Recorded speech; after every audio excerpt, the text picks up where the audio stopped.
basic train 1 today, which covers how to use the federal system, how to tell the difference between the types of contracts that were put out for bid or done as a simplified acquisition, or if it was set aside for a particular demographic. And we're going to go through setting up reoccurring searches in FBO, so you guys automatically get the opportunities to bid on, and your caption and elevator pitch. First, we're going to start with the difference between contracts that are put out for bid and not put out for bid, or what's the government calls simplified acquisitions.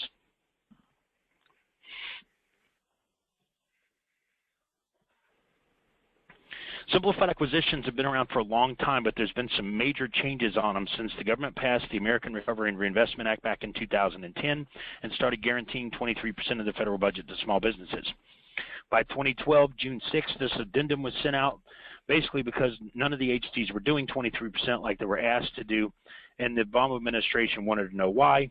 They came to the conclusion that there was still too many rules in place that made it difficult for small businesses to work with the federal government, and they made the following changes. The rule of 2, they made it optional. It's no longer mandatory. If a federal purchasing agent cannot get a second quote from a second small business, they're still allowed to award the contract as long as they search and compare your price to what they've paid before, and your price is fair based on what they paid before. They can hire you without getting a second quote. You're going to see a lot of contracts in the federal procurement data system where there was only one bid, and that's because the rule of 2 is no longer mandatory. There was a cap on simplified acquisitions. They used to be $25,000 and under, but if you're asking a federal agency to do 23% of their budget with small businesses and their budget's $100 million and they have to do it at $25,000 at a pop, it's statistically impossible. It's a paperwork nightmare for them to do that much paperwork. So they've increased the threshold several times, and most recently, depending on the agency and the set aside, some of them are 500,000, some of them are 8 million. But what you're going to see in the federal procurement data system is that there are simplified acquisitions that have been awarded that have no cap on them. I've seen one about a month ago awarded to a woman-owned small business. She only did $250,000 in revenues last year. The government gave her an $88.5 million IDIQ over the next 5 years, and it was done as a simplified acquisition. The third major change on these types of contracts, they were post-paying like they do on bid contracts. You would have to do the work, submit your invoices, and you would be paid within 15 to 30 days. Well, a lot of small businesses can't afford to pay for the supplies and materials and gas and labor out of pocket, so the Obama administration made the modification on most simplified acquisitions. They're going to prepay. They're going to pay you up front. These contracts can be done 2 different ways. Simplified acquisitions basically means no bid. And then you've got set-asides, contracts that are set aside for a small business or woman, a minority, or a veteran, 8A, or Hubzone. Those can be done as simplified acquisitions, or they can be put out for bid like a normal contract. We're going to look at that next.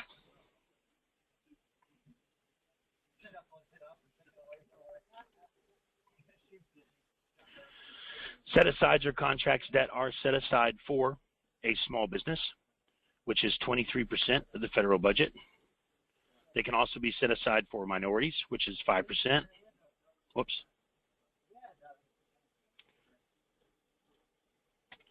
Or a woman, which is 5%, or a veteran, which is 5%, or service-disabled veteran, which is an additional 3%, or an 8A, which is 5%, or Hubzone, which is 3%, which totals 49% of the federal budget. If you were a service-disabled, veteran-owned, woman-owned, minority-owned, 8A, Hubzone, you would have access to 49% of the federal budget in your area. Does that mean you're going to win 49%? No, but that means you have access to it that are set-asides. Now, the place these contracts are tracked is the Federal Procurement Data System, or fpds.gov. That's where the government posts these contracts to prove that they're meeting their minimum criteria. The problem is, and the best way to understand this problem, let's say an agency has a $100 million budget and they have to hire 23% small businesses, but they hire a small business in January and they pay that small business $23 million and their budget's $100 million, then they've met their small business set aside for the year on just that one contract. They're not going to continue to post any other small business contract they award throughout the year because they've already met their criteria. They don't have to post more contracts because they've already proven that they met that criteria. So the system only tracks a small percentage of the spending. The formula that I've come up with to guesstimate what the system tracks is by taking those set-asides and adding them up and then dividing them by the number of set-asides, which is 7. So the Federal Procurement Data System, where they post the set-asides, only tracks about 7% of the federal spending. It's enough to give us a general idea of what the government spends money on overall across the board, and I'm going to round it up to 10% to make the math easy. So this is what I'm going to call the 10% rule, and that's what this system, fpds.gov, and I'm going to email you all these links so you don't have to write them all down. That's what this system tracks, is the set-asides, and it's only about 10% of the spending. So if we look up, you can search this system by keyword, NAICS code, DUNS number, cage code, a company name, state, city, zip code. The only thing you can't search in here is a federal purchasing agent's name. If we search it by keyword, like, let's just do construction.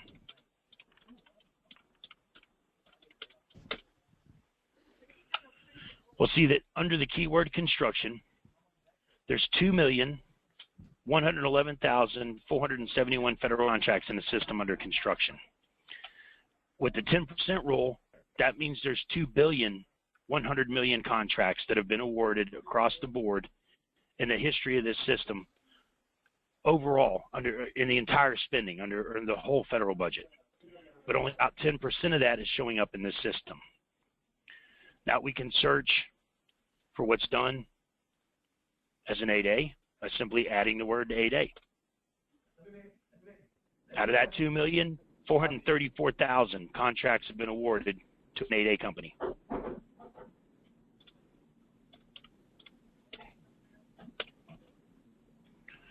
Out of that 2,236,000 have been awarded to women.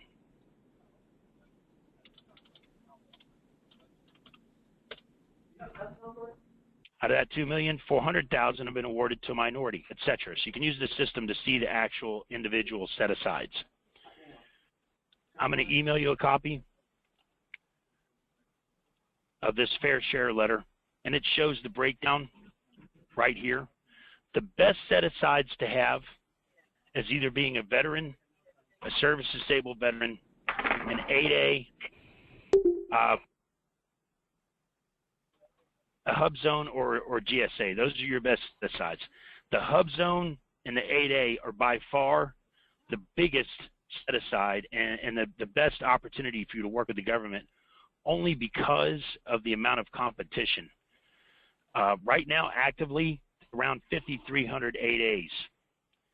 There's only about 4,144 Hubzones, and I just read a report this morning from the SBA that they're eliminating about 600 Hubzone vendors for not being registered properly. So there's literally right now only about 3,500 Hubzone vendors in the system. The reason why these are more powerful is because of the sheer lack of competition. 8As get the same 5% that minorities and women and veterans get, but there's less than 0.1% of the competitors in the 8A. And same thing with the Hubs. They only get 3%. They get a couple % left. But there's only 3,500 Hubzone vendors right now that are active. Veterans, hey, John? Yes, sir. What is 8A? 8A is the registration that you would qualify for if we can prove discrimination. So Native Americans and Alaskan Natives automatically qualify for an 8A. Minorities, 95% chance you can qualify for an 8A. Veterans and women, it's about 50-50. And other than that, you wouldn't qualify without having some type of social disadvantage. The Hubzone, you just have to be in a Hubzone, you have to be a small business, and 35% of your employees have to work in the Hubzone. That's it. Your third most powerful set-aside is being a veteran or a service-disabled veteran, only because there's only 39,000 veterans compared to 60,000 minorities and 67,000 women. And if you look just statistically alone, minorities and women have been discriminated against for a long time. It's nowhere near as bad as it used to be, but it still exists. And you can tell just by the sheer numbers. Veterans have received $826 billion of the federal spending. Women have only gotten 76, less than 10%. and minorities have only received 11. They've gotten 0.1%.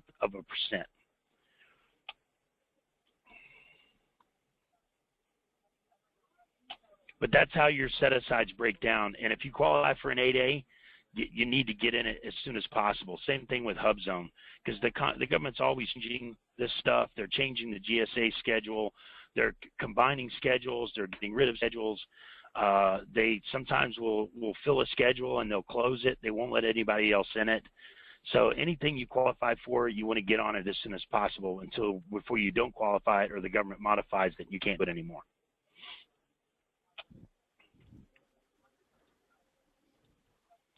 Now we're back to the Federal Procurement Data System. I want to show you how to tell the difference between a bid and a no bid.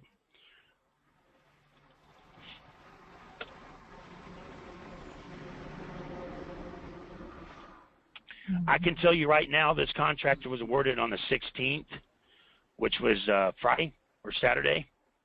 I know this was done as a simplified acquisition. This is a no bid because they're going in action obligation already. They've already been paid $44,468.50.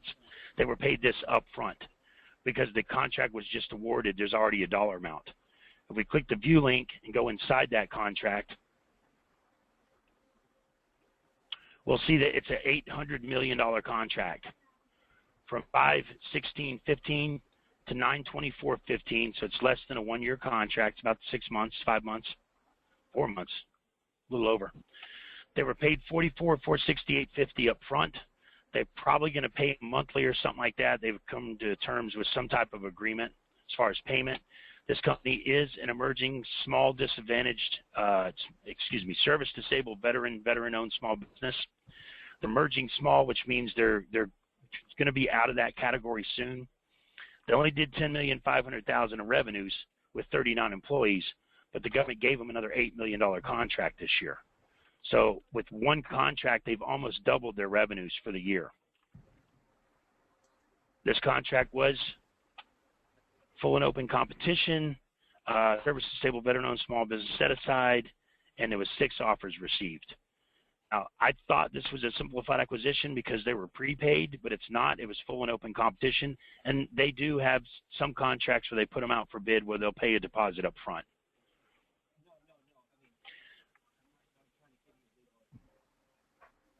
Doesn't tell us a whole lot about what they're doing, some type of seismic corrections to buildings, modifications. Sometimes they'll give us a detailed description. Sometimes they don't give us any description at all. If you want to see a more detailed report as far as what it is that they were buying, you look to your solicitation ID right here, and if there's an ID number in here, you can search that ID number and you can find the original solicitation. So you know exactly what it is they're doing. But in this instance, we're limited. Hit the back button, go back to date signed. Go to the next one.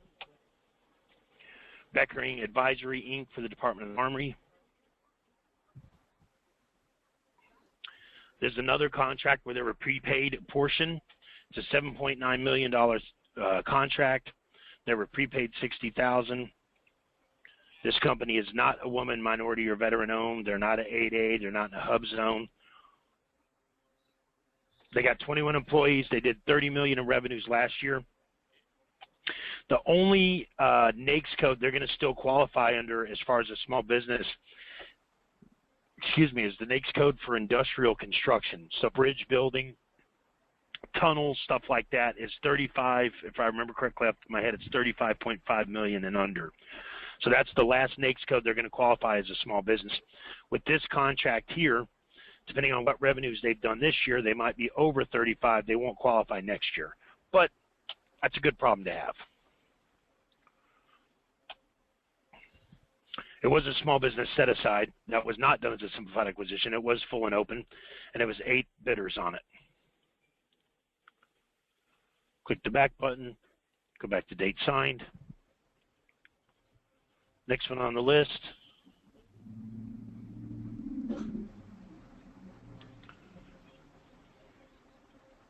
That was full and open competition as well. I'm trying to find a simplified acquisition to show you guys.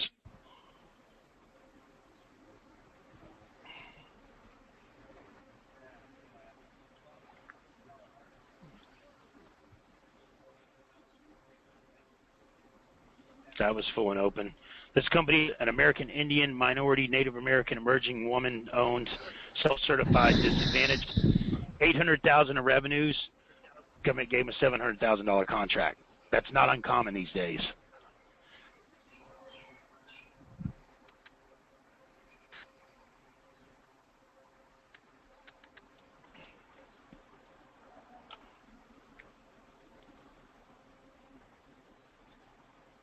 That one's full and open competition. There was only 4 bidders.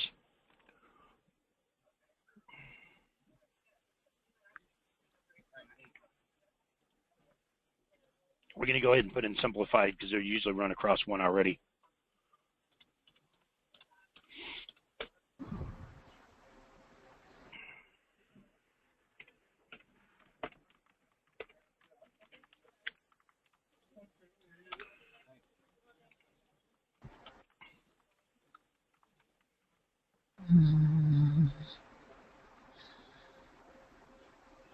Okay, so this is an example of a simplified acquisition. It was a small business set aside, and there's a prime example of the rule of 2 no longer being mandatory. They only got 1 offer received. They didn't pursue a second offer. They had roof repairs, interior and exterior, and obviously needed it done quickly, so they're not going to put that out for bid. They're going to do that as a simplified acquisition.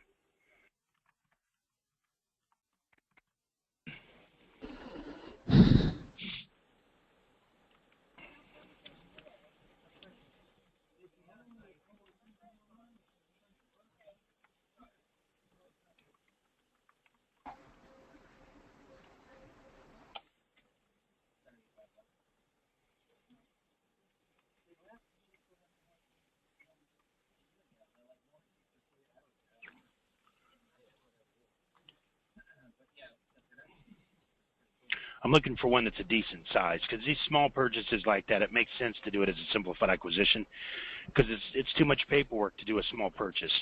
So example of this one right here for $40,000.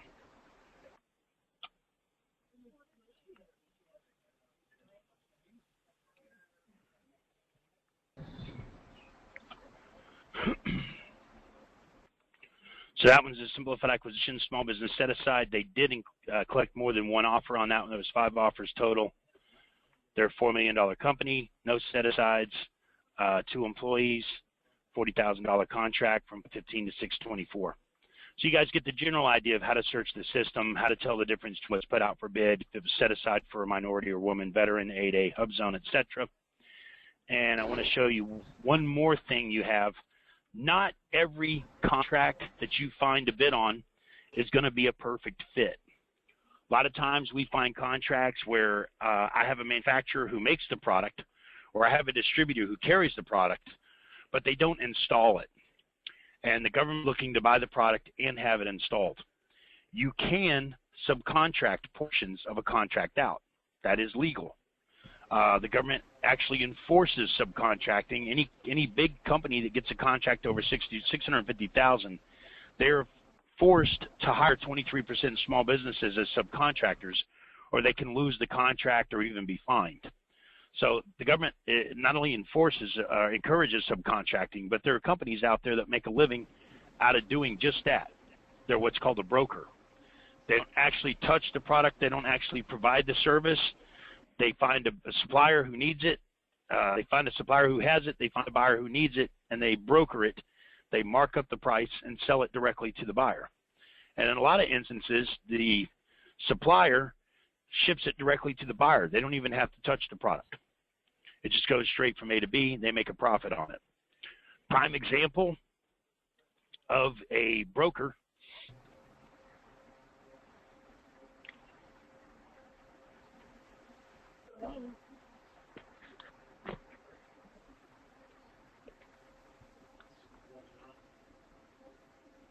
Next thing I'm going to show you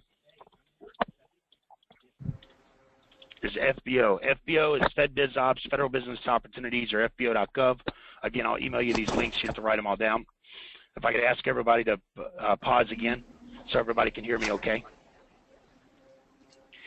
FBO is the database where the government posts contracts for bid. Any of you guys that have signed up for Simplified Acquisitions, your case manager would have already created an FBO account for you.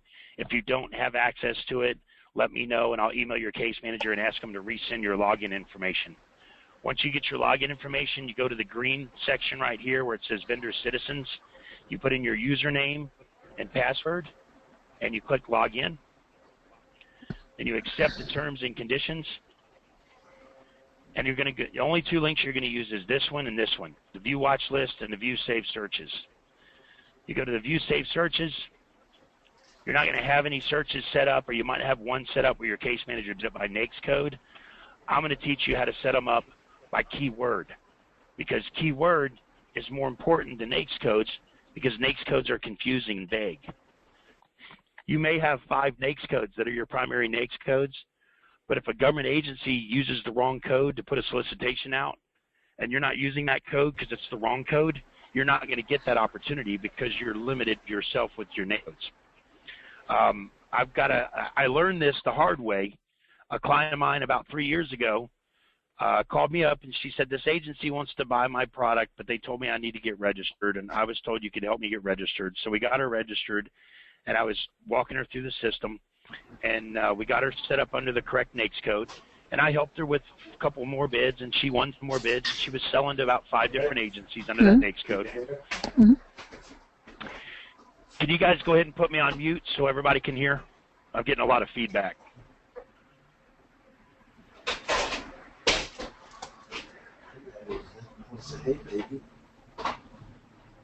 Can you guys hear me okay? Can you mute the phone so not everybody's hearing the feedback? Yeah, I'm going to mute this. Cause...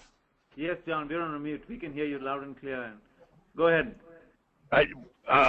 But we're hearing you guys though. I'm hearing a lot of background noise and stuff. Can you mute it that way? So she was selling to 5 different agencies under that one NAICS code. And then she got a call from an agency saying they wanted to buy her product, but because she was using the wrong NAICS code. Well, she called me in a panic. We're using the wrong code, you know, and she was distraught. And I told her, sit down, take a deep breath. You're not using the wrong code. That purchasing agent is using the wrong code, and that's okay. Let him use the wrong code. As long as he's buying from you, you can use whatever code he wants. But the way we eliminate that is we set up your searches by keywords. And by doing searches by keywords, we'll never miss out on an opportunity. So to add a search, you scroll down here where it says Add New Search Agent on it. The first thing we're going to do is label it. We're going to name it. So we're going to name this one Asphalt. If you want to specify a service area, you click on your state. If you want to specify multiple states, you have to hold down the control button. And you can pick multiple states as long as you hold that button down. If you don't hold the button down, every time you click a state, it's going to unhighlight the other state. And if you want to search all 50 states, don't click any of them, and it'll search all 50. If you don't want to cover your whole state, you can go in and put zip codes with commas in between them. But I suggest you at least monitor your state until you get it down. And then once you've picked your service area, then you take your name, your label, and you copy it. You scroll down here where it says keyword or SAW number, and you paste it. So that's the name of our search. That's our service area, and that's the keyword it's going to look for. And that's it. You scroll to the very bottom, save and schedule it, yes, enable, and then save it. And now we just created our search under asphalt. I've got hundreds of searches in here because every time I do this, I add another example. But there's our keyword asphalt right there. This search is going to run once a day, automatically, every day for the rest of our lives until we tell it to stop. And it's only going to look for brand new stuff that's been added in the last 24 hours or modified in the last 24 hours. So it's not going to rehash the same stuff over and over again. If you want to do a 2-word search, so a keyword search that's more than 1 word, you do it the same way, but you put a quote on the outsides and you put a capital N in between your words. That eliminates anything. If you don't do that, you're going to find anything with the word air and anything with the word plane in it. With the quotes and the capital "and," it only looks for those two words together. And of course, you do it the same way in the search box.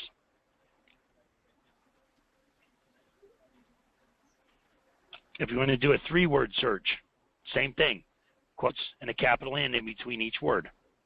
So it's going to eliminate a lot of the garbage. Now, setting up these searches and using different keywords, we're going to obviously find a lot of solicitations that are going to cross-reference. That's okay. This is a learning phase. We want to get through this learning phase first by seeing which keyword searches work, which ones bring us the best hits, and which ones bring us garbage. Eventually, I'm going to teach you how to log in and modify these to get rid of some of the garbage. But for now, we got to see what works and what doesn't. You're going to start receiving emails from noreply@fbo.gov. The emails are going to look like this.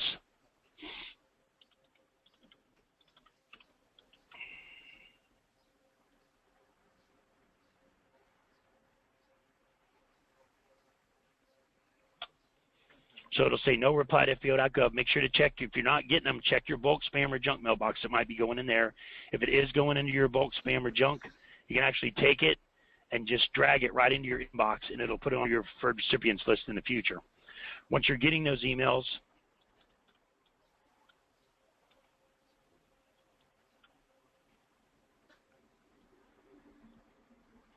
it's going to tell you your FBA Opportunity Search Agent called, and it's going to tell you the name of it, whatever we named it, has identified the following opportunities. It doesn't give us a lot of information under the title. Matter of fact, it gives us hardly any info at all. But if it sounds interesting, click on the blue link, and it's going to take you into FBO, into that specific solicitation. Okay? The first thing you read when you get in here, before you start reading the details, the first thing you look at is the general information over here on your right, and you look at when it's due, when's the response date, do we have time to respond, and what it's set aside for. It's set aside for a total small business. If it's set aside for a service-disabled woman, veteran, 8A Hubzone, we don't qualify for all that. Don't waste a bunch of time spending on this opportunity if we don't qualify for it. Or if we don't have time to bid. If there's 20 attachments, there's 20 forms attached that we got to review to submit a bid, and it's due in 2 days, more than likely we don't have enough time to bid on it. Let's focus on stuff that we have time to bid on. See how this one was posted on May 11th? Let's say it was posted May 11th and it's due May 12th. Let's say the response date's May 12th, not the 25th. If there's only 1 day to respond, do not waste your time on it unless it's a standard form, which are really easy to bid. If they only put it out 1 day, more than likely they're doing that because they already know who they want to hire, but they have to put it out for bid so they don't get in trouble. So if you're only given 1 day to submit a bid, unless it's an easy bid, don't read a bunch of documents to submit a bid for 1 day because more than likely they know who they want to hire already. So that, or if it's set aside for something we don't qualify for, don't waste any time on it. Now, if it's something that's a good fit and we're interested, but we don't qualify because it's a service-disabled veteran 8A Hubzone, you can still click Watch This Opportunity, even though we're not going to bid on it, because they might not get any bidders, and it might be modified and put out for anyone to bid on. So once you read the general info and the set-aside, and you still have interest in it, then you read the synopsis. The synopsis is going to tell us what it is they're wanting to buy. So this is blah, blah, blah. You're going to find these solicitations have a lot of repeat information. After you do a few of them, you're going to get comfortable and you're going to speed read them. You're not going to read it and understand every word. I can tell you based on what I'm seeing here, this is for some type of training or some type of, they want to teach people about economic growth. It might be a commercial to visit Alaska. Organize, facilitate, today long time, blah, blah, blah. So they have an on-site report. There's going to be quarterly reports summarizing. They got a communication strategy. Okay, so this is for an annual summit. Now this is a sources sought, meaning it's not put out for bid yet. They're looking for sources that are interested. On a sources sought, all you can do is follow the instructions, whatever they tell you. In this case, they want you to send them over your cap statement. No longer than 3 pages to this email. That's all you got to do to let them know you're interested in this. And then click Watch This Opportunity. If you have any interest on a solicitation, if you want to bid on it, if you want to bid on it and it's subcontract a portion of it or subcontract the whole thing, or you just want to be notified if it's modified or changed, like this one, if there's only one day response, or if it's set aside for something we couldn't do, you can still watch it in case it's modified or changed. Or if you have no interest in doing the contract, but you'd like to know who it was awarded to, because you could offer your services to them as a sub, click the Watch This Opportunity link. Once you're on the watch list, you'll be notified when it's modified or who it's awarded to. When I told you earlier, the only two links you're going to use is this one and this one. That's your watch list. That's everything you click Watch This Opportunity is going to go on that list right there. And it makes it easy when we're doing bids for you to say, hey, John Wayne, I need to put this bid. We can just log into your FBO and it's right there. Any questions on setting up your search agents and responding to opportunities? No.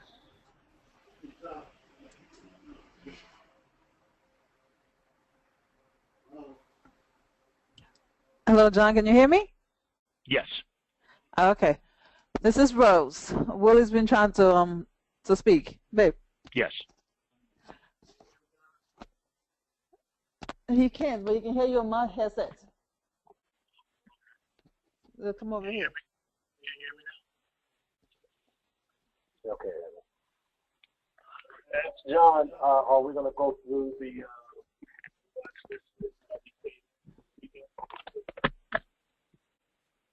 Why don't you come over here?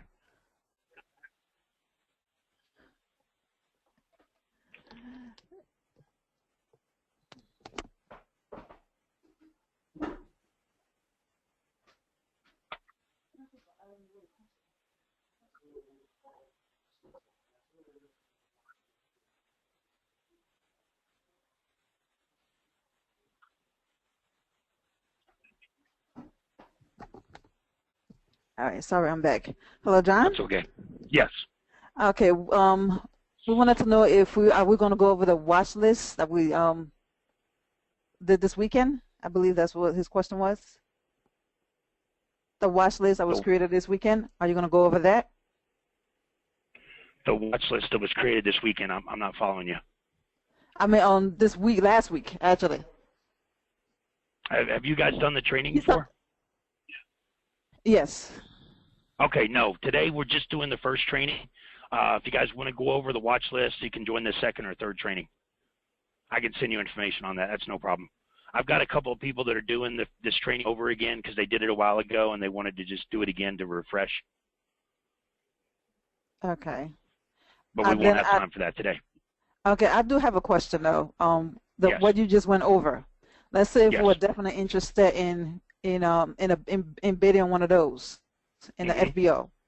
Yes. I pulled one up earlier this morning and it gave me a bunch of links and I had no idea which one to open and how to submit a bid on that because there were so many links.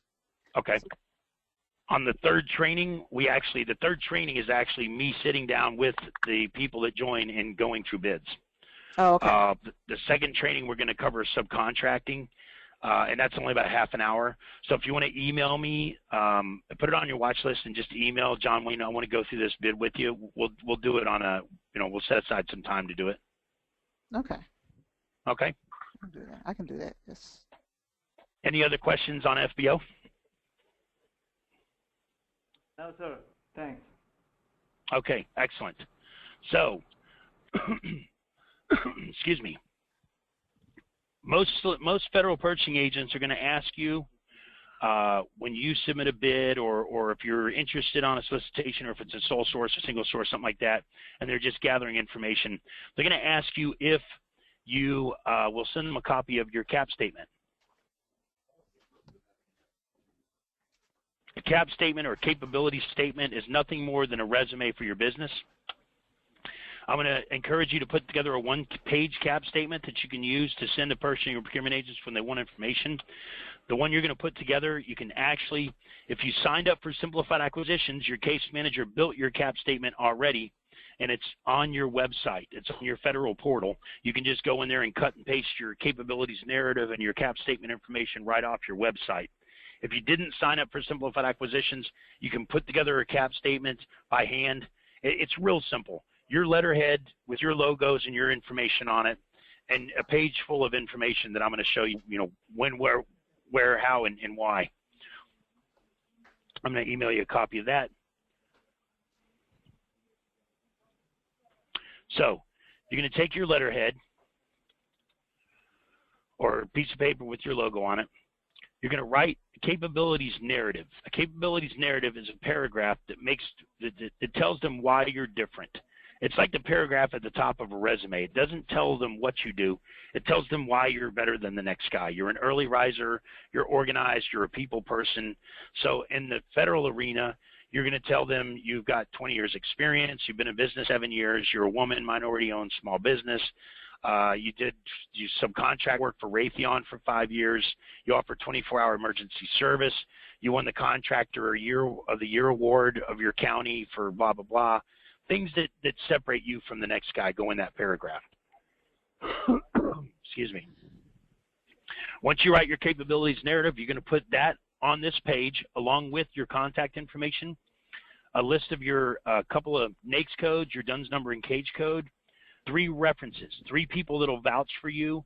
If you don't want to put a person's name and phone number, just put the name of their company and put contact information available upon request. Or you can put the person's name, contact information available upon request. If you don't want their information floating around, I understand. Most federal purchasing agents are not going to call your references, but they like to see them. I've had people in the last 4 or 5 years since I've been here, I've had new startup companies say, well, I don't have 3 references, and I'd tell them to use me as a reference, and I've yet to have a federal purchasing agent call me or email me to verify that reference. So very rarely are these people going to be bothered, but you need them on there. It builds validity. And then these logos down here that show you're compliant in SAM, you're a verified vendor, you're compliant in D&B, you want those on there minimum. You can put any other certification logos or agencies you're registered with.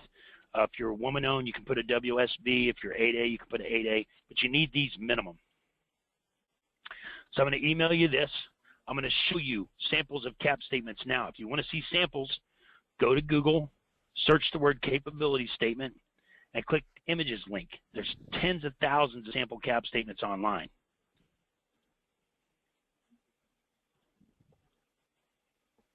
So just go to Google, search capability statement.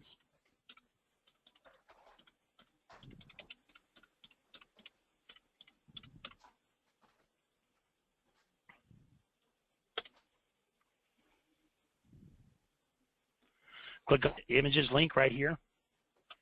And there's tens of thousands of sample cap statements for you to decide how you want to lay yours out, what you want it to look like. Just use the KISS theory. Keep it simple, smart. Don't overdo it. You're not trying to close a deal with this. You're just using it to get in the door. This is an example, and I hate to say it. I don't like talking bad about people, but this is an example of a bad cap statement. It's just too busy. There's too much information. It says the word engineering services on it. It counted 13 times. It says engineering services on here.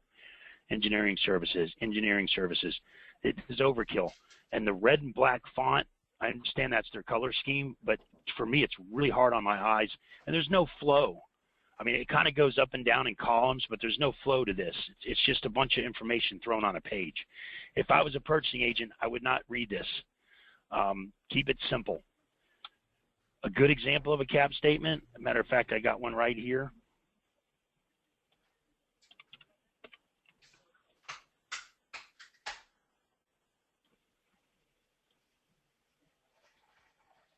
This is a good one. It's simple. She had already put this together, so I'm having her modify it. There was another one I got last week that was really good. That's a good one, but it's 2 pages. We need to start with just a simple 1-page form. She didn't finish hers yet.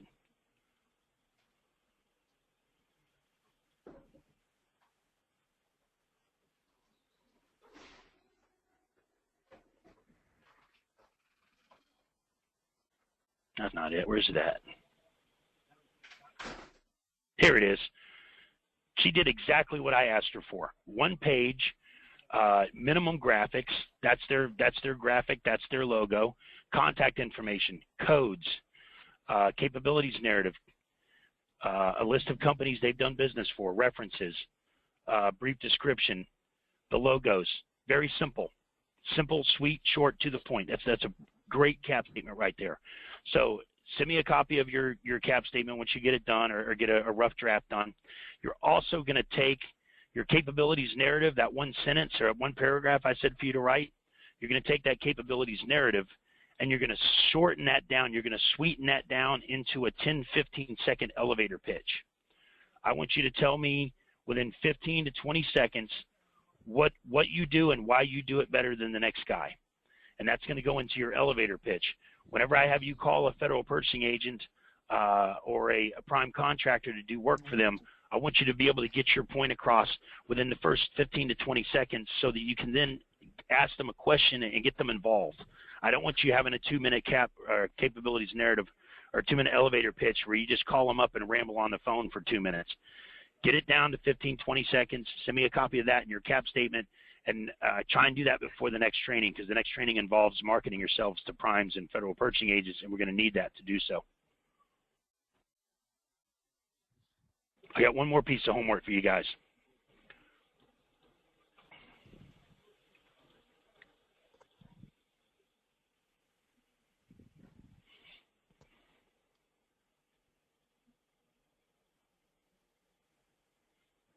And I forgot what I was doing. Here we go. I can't keep up with myself sometimes. You probably have been and will continue to receive phone calls and emails from people calling you trying to sell you stuff. As soon as you are compliant and SAM, these guys come out of the woodwork. Matter of fact, you'll know as soon as your cage code becomes active, because you'll get phone calls and emails immediately from people telling you you need a GSA and you need to buy their program and buy their disc and their CD and get in their book and use their database. None of these guys are federally endorsed, number one. We're the only organization that exists on this planet that does what we do that's federally endorsed. A lot of these guys, unfortunately, are straight up scams. They just want your money. They don't care about your registrations. They're going to try and sell you a GSA for $5 grand, but they don't do any of the work. They just take your money and disappear. Best thing to do for these people calling you and emailing you, a lot of them are spamming you, the best thing to do is completely ignore them. If there's an unsubscribe link on the bottom of the email, that's usually a good idea. But if they're a foreign entity, they don't have to follow our rules. More than likely, that unsubscribe link doesn't even work. It's just there to make them look legitimate. When you call and email these people back and say, take me off your list, I'm not interested, you're not only wasting your time, but you're also verifying your phone number and your email is correct. And you're literally causing yourself more problems by responding to them. Best thing to do, ignore them. They'll go away within a week or two. If you get a phone call or an email from someone and they sound like they're legitimate but you're not sure, call me first. Forward the email to me. If it sounds too good to be true, it probably is. Call me first. Forward the email to me. If they're asking you for a credit card for security clearance, the government will ask you to get security clearances, but they're not going to ask you for a credit card to do so. That's a scam. If they're telling you they're going to wire the money into your account tomorrow to have you start this job, and they're asking you for your account number, that's a scam. The government already has your account number. It's part of your cage code. That's why we had you attach a check to your worksheets. If they're asking you for this information up front, forward it to me or email me or call me. I know the scams. I know the difference between the good guys and the bad guys. So anytime you need me, I'm here. Watch. You don't need those two. You don't need the rest of these. If you haven't seen these already, I want you to watch these two links, the NBCC Federal Prime. Watch this when you can focus on it. Go home, sit down, grab a cup of coffee, whatever your poison is, kick your shoes off, and watch this presentation. It's a half an hour. It's 30 minutes long, but you will learn a ton. This is my presentation from the NBCC convention last year. There's a great presentation, and I'm not saying that because I'm blowing smoke. I'm telling you what I've been told, the feedback I've gotten from this, even from federal purchasing agents have told me this is a great presentation. Watch it. You'll learn a lot. Take notes if you need. Once you watch that one,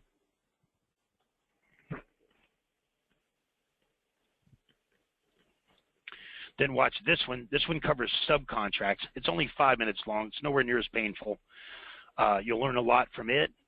And the best part I like about this one, when it ends, because it's only 5 minutes, 4 minutes, 54 seconds, and it covers subcontracting. When it ends, it automatically loads an interview. If you don't stop it, automatically loads an interview with Harry C. Offeror.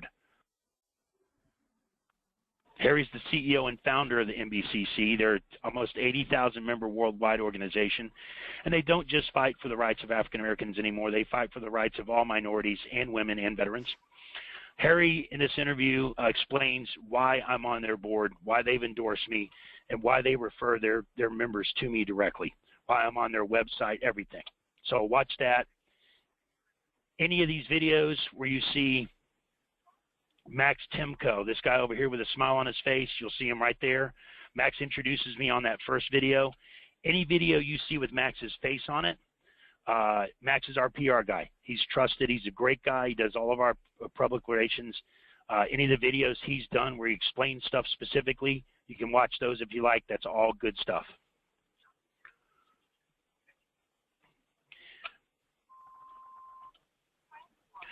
Primarily what we're going over today is federal. On the next training, I'm going to go over some private stuff. I'm going to give you guys some advice on some private areas to help you get more residential, commercial, industrial business. But today was primarily federal. One thing that can help you in the federal arena is free social media. The government is allowed and does use free social media, like LinkedIn, for instance, Facebook. If you don't have a LinkedIn or a Facebook for your business, create one. These are great resources. This is my LinkedIn. You zoom out on that a little bit.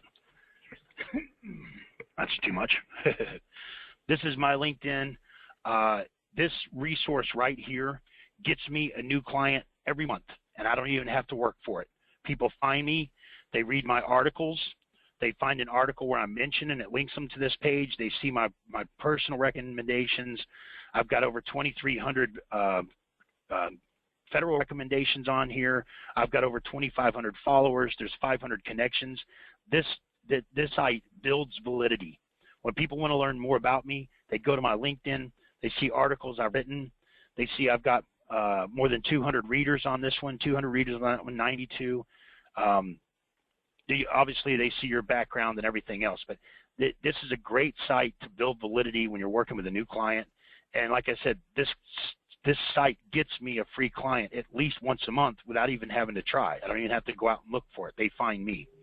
Federal purchasing agents can and do use free social media to verify you are who you say you are. You got stories of happy clients. You got recommendations. This is all just good validity stuff. Facebook. I've seen more people lose contracts because of Facebook than win them, but your social media is there for you, and it's free. Utilize it. Paid social media, like the Better Business Bureau. The government does not. They're actually not allowed to use the Better Business Bureau because the Better Business Bureau makes you pay them a fee to verify your score, if you will. So when the Better Business Bureau calls you and tells you to give them 10 grand so they can give you an A+, tell them where to stick it, because the federal government does not use the Better Business Bureau, nor do they use scam recover, scam rip-off report, none of that stuff. Your free social media they can and do use, so take advantage of it. Once you get your LinkedIn set up, you want to add me, write a recommendation to me about how knowledgeable and helpful I am. Great, I appreciate it. I'll write a recommendation to you. And you can connect with me on LinkedIn. I've got over 2,600 connections. A lot of them will connect back to you so you can build your LinkedIn real quick. And the searches I showed you in FBO, those are right here. We can do multiple keywords. Eventually, I'm going to teach you how to use nots and ors. When you're getting too much garbage, we can modify them. And at the bottom of this list is a list of federal acronyms. Since I started working here in 2010, I wrote down every federal acronym I've ever found in alphabetical order and what it means. So you've got a list of acronyms that you can use until you learn the language to speak properly to a federal purchasing agent. I'm working on, and should have it done by the next training, a list of every state agency, every state database, and instructions on how to get registered with every state to sell to state government agencies. But I just started on it today. It's going to be a week before I have that done. I'll send that to you guys next time. Any other questions? That's good, John. Very informative. Thank you. Thank you. Good. If there's no other questions, I just want to tell you guys, look, I'm on your team, okay? I'm not blowing my own, I'm not tooting my own horn. I know a lot about working with the feds. I've literally done over 1,000 bids with my clients. I'm here to help you. We're going to do some bids together. I know this seems overwhelming. It seems like a ton of information, and let's face it, it's scary. Selling to the federal government is kind of a scary thing. You know, you're worried about making a mistake or doing something wrong, or spending all this time and money and manpower and not being successful with it. It's a scary thing. But at the same time, it can be exciting. It can be fun. You guys didn't build the business you're in, or the business you work for didn't get to where it's at because it just fell into place. It takes blood, sweat, and tears. This is no different. This is not a get-rich-quick scheme. You have to submit bids. You have to call federal purchasing and procurement agents and hit them with your elevator pitch and send them your cap statement. I'm going to teach you all of that, so just stick with me. If you have questions, you need help, drop me an email. If I'm on the phone doing a training and you need an answer right away, send me an email, because I try and keep track of my emails even when I'm doing these trainings. If you have a time that you need to work on a bid and it's a large bid and it's due in the morning, let me know. I'm not married. I don't have a girlfriend. Therefore, I don't have a life. I don't go home every day at 5. I'm typically here. My hours are 11 to 7, so I'm here 11 to 7 regardless. I'm doing a training tonight at 8 o'clock. If you look at my calendar, every week for the last 3 years looks like this: 8, 9, 10, 12-hour days every week. This is what I do. So if you need me, I'll stay late. I'll come in early. We'll figure it out. If it's due in an hour, I'll reschedule. I'll set my training up for next week, and let's get on that bid right now. But you guys just, don't be scared is all I'm saying. This is no different from when you rode a bicycle when you were a kid. You had a goofy-looking helmet and training wheels, and it was scary, and you fell down, and you scuffed your elbows up a couple of times, but eventually they took the training wheels off, and you figured it out, and then you got rid of the goofy-looking helmet, and eventually you started riding wheelies and jumping hills, and it's no different. It's just a matter of time. Okay, so I have a question, John. Yes. When we first started, they had sent us a bid proposal, a sample bid proposal, and I think it was like 12 or 15 pages, and ours was down to 8. But you recommended that I put all the permanent information on just one page. Is what you recommend instead of like the 8 pages. I've seen that. Yeah, I've seen that. Right. So you just. When it comes to federal purchasing and procurement agents, you're going to find there's two sides to the coin, and there really is no in between. They're either really laid back, and they're great communicators, and they respond to emails immediately, and they return phone calls, and they don't ask for much, and they're very easy to please, and they're flexible. You're going to find that side of the coin, and then you're really there's no in between. The other side of the coin, they're horrible communicators. They're extremely anal. They never return phone calls or emails. They want everything to a T. Every I is dotted, every T is crossed. They'll tell you what paper they want you to print your cap statement on. They'll tell you what size font they want, what type font, what color, what size margins on the page. I mean, they get really ridiculous. My suggestion is this: take all the easy, the low-hanging fruit first. Let's focus on the easiest stuff, the stuff where we can knock out the most solicitations each week, and eventually we'll take on the harder and harder ones, the more difficult, the more document required solicitations. Let's focus in the beginning on the easiest stuff to get and the stuff that we can throw the most at the wall at once. And then we'll add the more difficult ones as we go. Okay. I mean, obviously, if you find something that's a perfect fit and these guys are right around the corner, we're going to go after it regardless. If it's something you really want, we're going to go after it regardless. But let's start out easy, and don't expect to win your first bid. Just look at it as a learning experience. You're getting comfortable, getting in the system, and and eventually, if willing to make the calls and submit the bids, you're going to be successful in the system, especially with my help. But we just got to get through that learning curve first, get through that confusion, and get you comfortable. That kind of answered my question. Any other questions? Nothing. John, thank you so much. So tomorrow, 4 o'clock again? Yeah. Anybody would like to join tomorrow at 4, just send me an email. Tell me you want to be on tomorrow at 4, and I'll add you. Okay.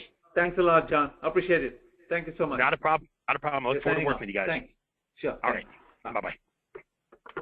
Okay, guys, we can sign off. There's a traffic jam on 95, Fort Lauderdale to Miami. So you're aware.